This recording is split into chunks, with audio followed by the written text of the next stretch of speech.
In this video, I want to look at how the actions of Spain and Portugal in the 16th century helped to create a global economy. And when I say a global economy, I mean that this was the first time in history that so much of the world was linked together by trade. And before we dive into exactly how Spain and Portugal's actions contributed to the creation of a global economy, I want to start at the end of our timeline in the year 1598 with a story that should help to illustrate how interconnected the world had become at the end of the 16th century. So in 1598, a fleet of ships left the Netherlands to trade. So these are Dutch ships.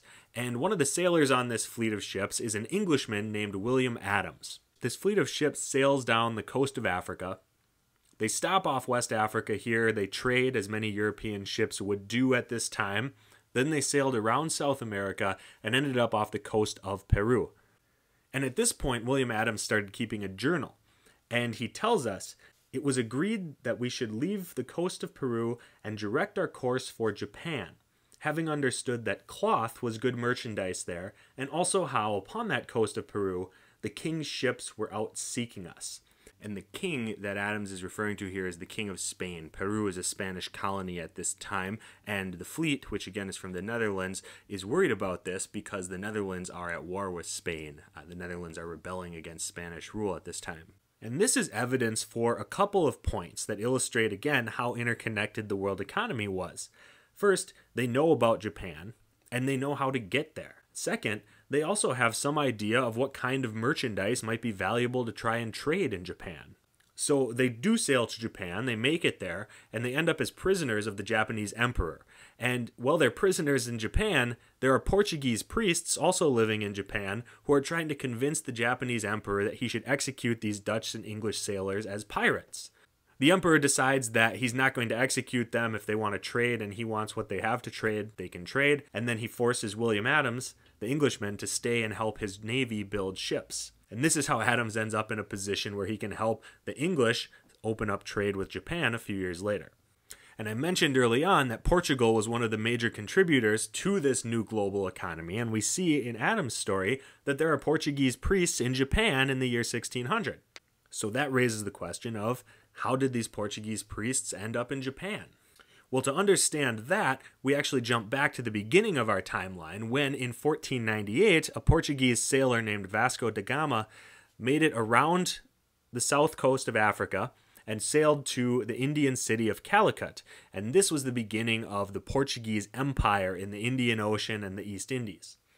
And historians who study the Portuguese Empire oftentimes will call it a trading post empire. And what they mean by that is that the Portuguese did not try to actively conquer large chunks of territory. Instead, they would find existing trading centers and try to insert themselves into those trade networks. So they would set up trading posts or factories. And there's a drawing here from the late 1500s from the city of Calicut showing the Portuguese factory. It's the building here that looks like a castle sitting in the existing city. And these aren't factories like we think of in the Industrial Revolution where they're making things in them. These factories are really more like warehouses where they store goods until the ships can come and pick them up. So the Portuguese are expanding their trading post empire in the Indian Ocean and the East Indies. And in 1542, the government of China grants them the right to trade from the island of Macau. And one of the things that China really wants is silver. And they want silver because they have paper money and they want silver to back up the paper currency so that it maintains its value. And Japan produces silver. So the Portuguese end up trading Chinese porcelain and silk with Japan in exchange for silver that they then bring back to China. And another thing the Portuguese bring along with trade goods is religion in the form of priests and missionaries. And hopefully at this point you see how Portuguese priests might have ultimately ended up in Japan by the time that William Adams and his crew landed there. And while this is going on in the Eastern Hemisphere, Spain is building a huge colonial empire in the Americas. And when we say a colonial empire, we mean that they are sending Spanish colonists to live in these conquered territories and expand Spanish influence. And it becomes large enough and populous enough that Spain has to set up colonial governments. And in 1535, they create the Viceroyalty of New Spain in this area. It's named for a viceroy, literally a vice king or someone who is in place of the king to rule over that colony on his behalf.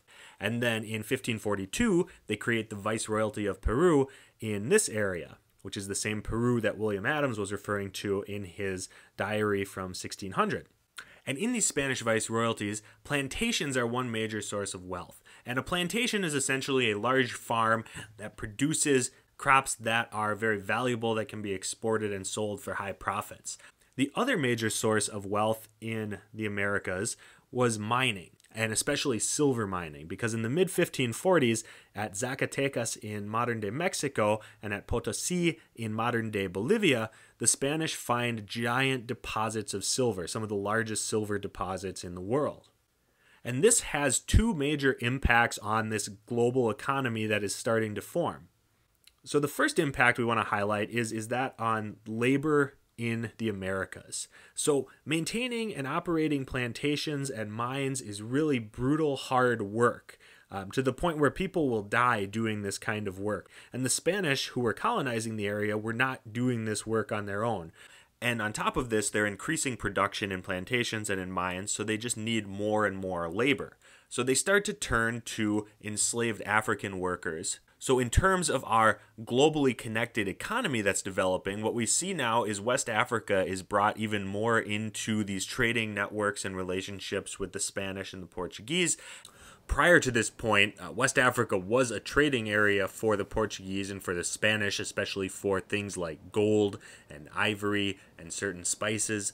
But now, West Africa also became a place where the Spanish and the Portuguese would buy enslaved workers. And this had some major effects on West African economies. Not only were there more and more European goods coming into these places, there were also some West African societies that restructured their economies around capturing and selling slaves as the demand for enslaved workers grew. The other major impact of these silver discoveries in terms of creating this global economy had to do with that silver trade that the Portuguese were carrying out between Japan and Ming China.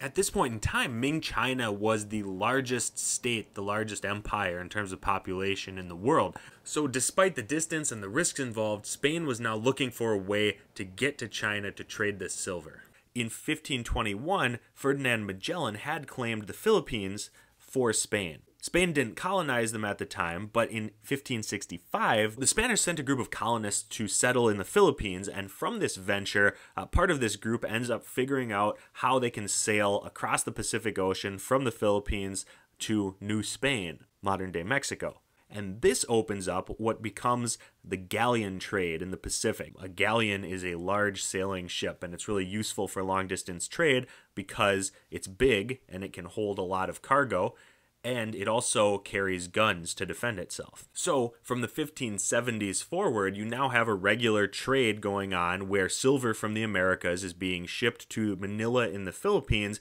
where it's traded on to Chinese traders for things like porcelain and silk, and then those goods are shipped back to the Americas to the port of Acapulco, where they're transported across land, loaded onto ships along with other silver that's been mined, and sent back to Spain.